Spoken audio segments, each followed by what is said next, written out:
pensador agora é Marx. Vamos dar uma olhadinha nele aqui na nossa tela. Marx, pensador alemão também, de 1818 a 1883, então ele é contemporâneo de Hegel, que a gente viu em outro vídeo, algo um pouquinho antes. E interessante que ele aproveita um pensamento a lógica dialética de Hegel, mas ele não é idealista, ele é materialista.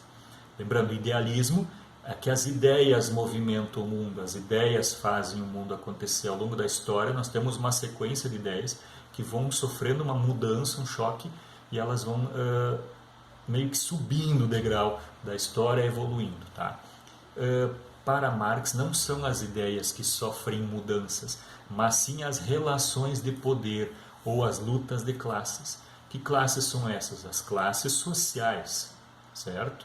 Então ele é materialista, ele vê na materialidade, no material, um processo de mudança, certo? Vamos dar uma olhadinha, um exemplo ali embaixo, né? A humanidade então sofre por uma mudança, processo de mudança nas relações de produção, de trabalho. A história da humanidade ela é uma sequência, tá, de mudanças nas relações de trabalho, e as relações de trabalho são relações de poder entre classes, de luta de poder entre classes. Vamos pegar ali no nosso material, por exemplo, os 4 estágios que ele cita. O primeiro é o tribal. Então, dentro do sistema tribal, nós temos quase que uma ideia de igualdade nas relações de poder. Tá? No processo comunal, muito semelhante também. Existe uma comunidade, existem diferenças de funções dentro dessa comunidade, mas são todos praticamente no mesmo nível. No sistema feudal, aí sim, importante. No sistema feudal, recordando que vocês tiveram história provavelmente nesse módulo passado, né? História 2. O sistema feudal tem o senhor feudal, que também era chamado de suzerano, então o senhor feudal, que ele tinha lá um exército, tá? E o seu castelo, vamos imaginar dessa forma para facilitar. Ele tem o seu exército, seu castelo, e ao redor nós temos os camponeses, que são os vassalos. Então a relação feudal é de vassalagem, o suzerano e o vassalo. O vassalo, que na verdade é o camponês, vamos pegar assim, camponês e o senhor feudal. O senhor feudal tem um exército, tem a segurança, tá? Enquanto o camponês ele tem terra, ele produz da terra o seu alimento, mas ele não tem segurança. Então o senhor feudal vende segurança para o camponês através dessa relação. Tá? Então ali nós já temos uma relação de diferença, de desigualdade. Por que desigualdade? Eles não estão cada um vendendo a sua parte ou trocando? Notem que o senhor feudal pode, se ele quiser, permitir que haja uma sensação de insegurança, forçando assim o camponês a dar-lhe mais em troca da segurança que ele oferece. Certo?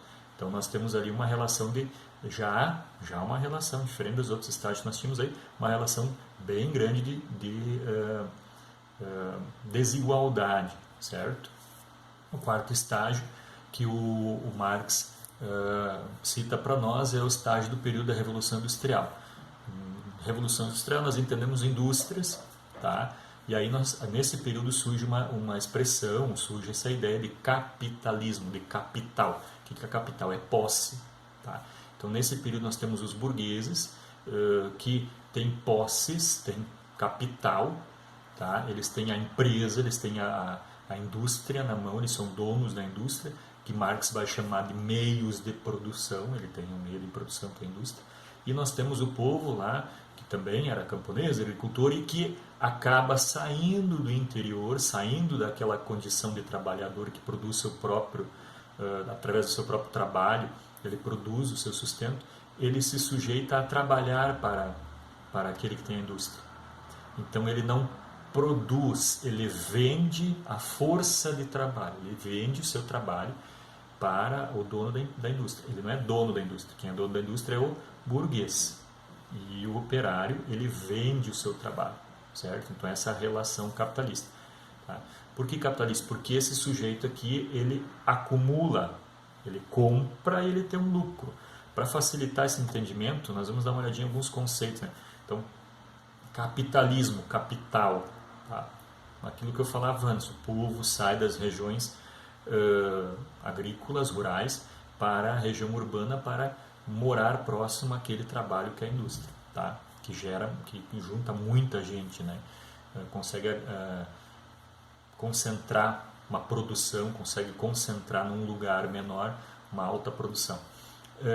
Nós temos então essa relação de desigualdade entre o operário, o proletário, e o dono da indústria burguesa. Essa relação é interessante de pensar. Se nós olhamos para a legislação, que agora há pouco tempo mudou, legislação trabalhista, né? Só para exemplificar essa desigualdade do dono da indústria com aquele que vende o seu trabalho.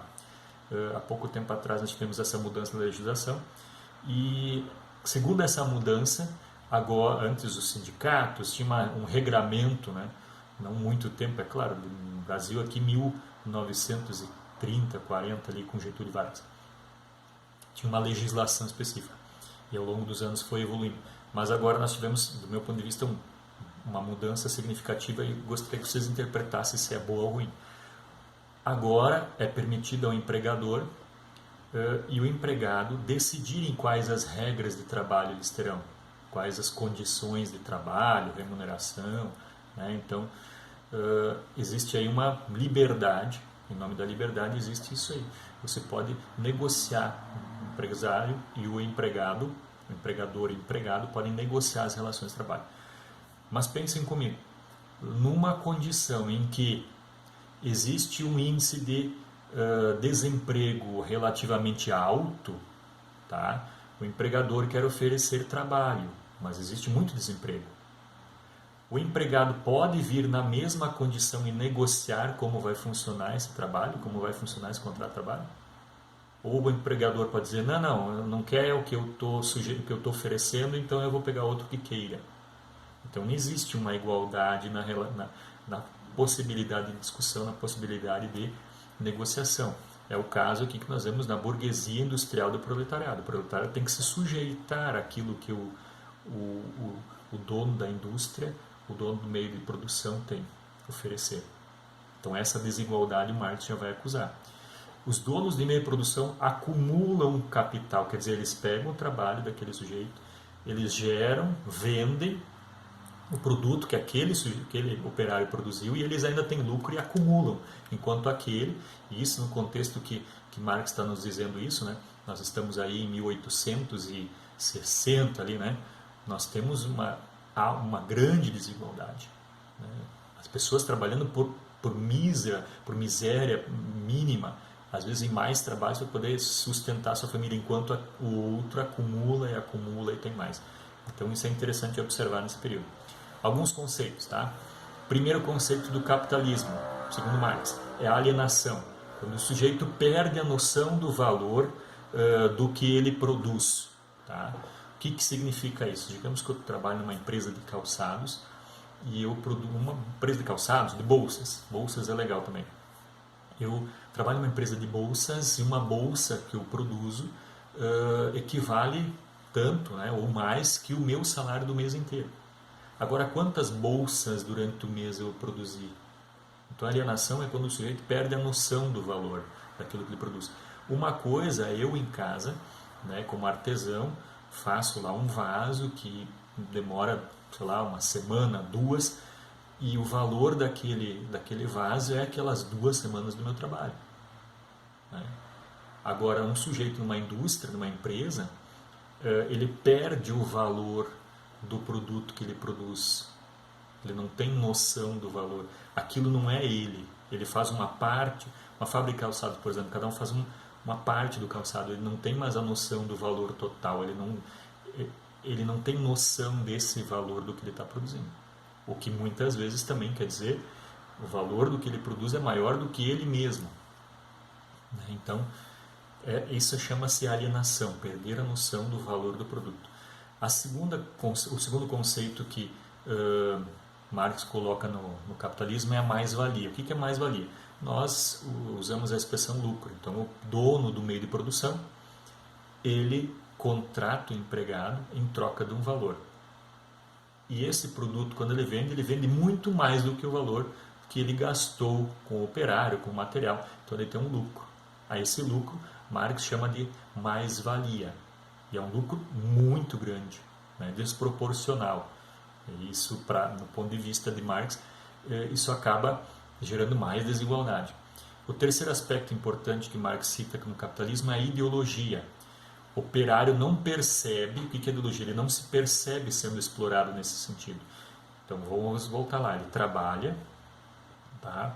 Ele trabalha no meio de uma empresa, ele produz uma coisa, mas ele não tem noção de que o dono da empresa está explorando o seu trabalho, que está ganhando muito mais em cima dele,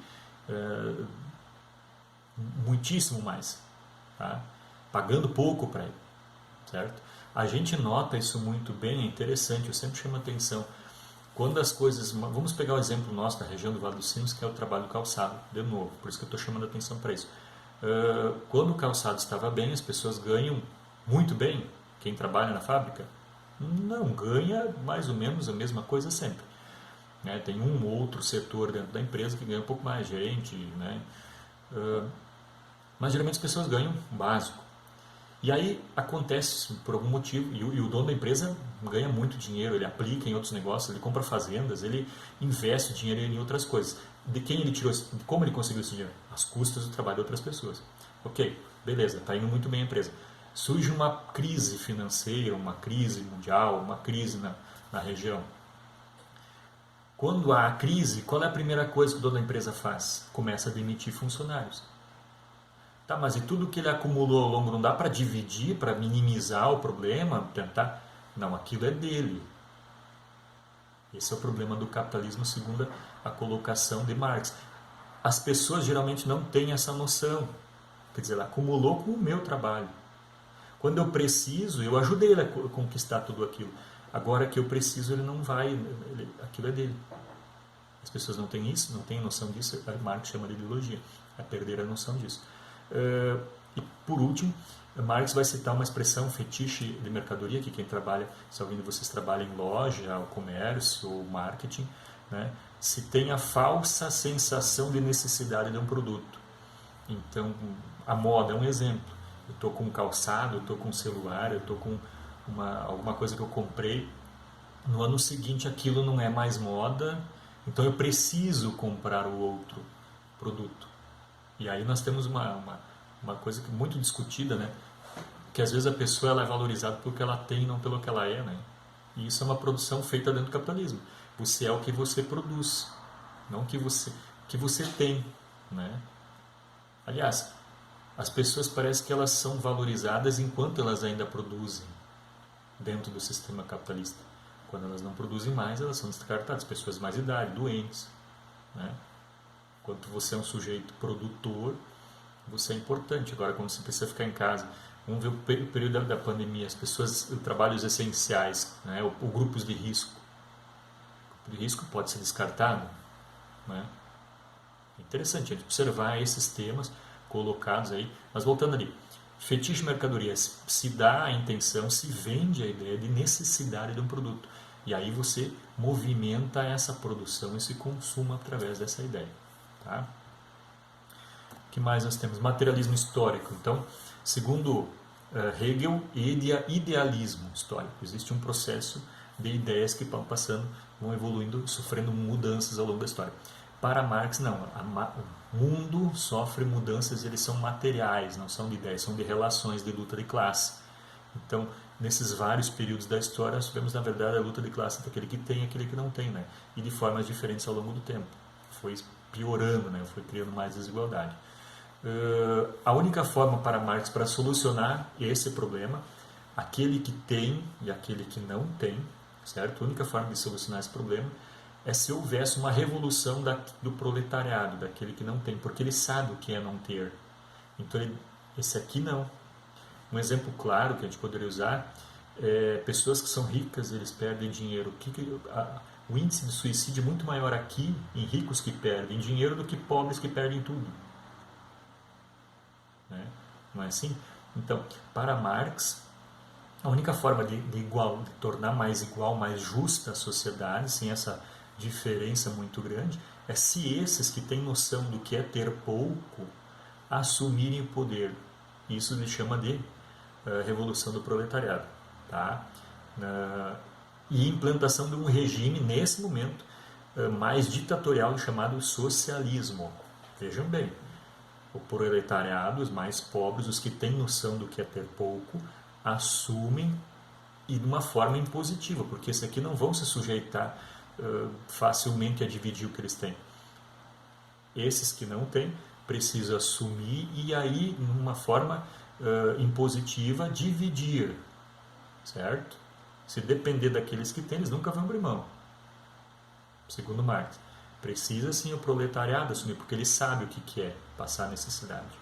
E aí, por um período, interessante isso, por um período de tempo, teria que ser um regime mais rígido, chamado socialista. Com o tempo, uma divisão aí dos lucros, se chegaria numa igualdade, e aí o regime chamar-se-ia, ou poderia ser chamado de comunismo ou comunidade, certo? Então é interessante esse tema, porque hoje se escuta muito disso, né? O que é o comunismo? O comunismo é tirar o que tem das pessoas, não. Do ponto de vista de Marx. Uma coisa é o que eu lembro que a gente falou do Hegel antes sobre a interpretação errada feita lá no nazismo de Hegel, pois também existem interpretações equivocadas sobre o marxismo. O marxismo não fala que tem que tirar das pessoas que elas têm, diz que tem que dividir de forma mais igualitária, né? Como esse processo vai acontecer, eu convido você a estudar mais, a gente está dando uma olhada só por cima, mas só para entender. Proletariado assume, existe um sistema chamado socialismo, que é mais impositivo, e com o passar do tempo vai se tornando mais igual as relações e as divisões dos bens, as divisões, certo? Com condições mínimas para todos, melhores para todos, tá? Que todos tenham uma vida mais digna, e aí nós chegaríamos a um estágio onde não existiria mais tanta desigualdade, e esse estágio seria chamado de comunismo, uma divisão mais ou menos igualitária dos lucros, não o lucro com uma pessoa e o outro só trabalhando para sobreviver, né? Isso diria Marx. Então, portanto, eu cito aqui, socialismo, comunismo, capitalismo, liberalismo econômico, são temas bem complexos. A gente deu uma olhada por cima em comunismo, em capitalismo e socialismo. Mas, para saber melhor, precisa se estudar mais a fundo. Não pode ficar ouvindo opiniões e emitindo opiniões assim equivocadas ou que a gente ouviu de dizer. Vou voltar lá para o vídeo anterior, que era do Hegel. Lá, na Segunda Guerra Mundial, quem viveu naquele período, quem dominou a Alemanha naquele período, fez uma interpretação errada de Hegel, né? Deu no que deu, né? Então, Karl Marx morreu pobre, e suas contribuições influenciaram pensadores posteriores a ele, inclusive até hoje, certo? Bons estudos!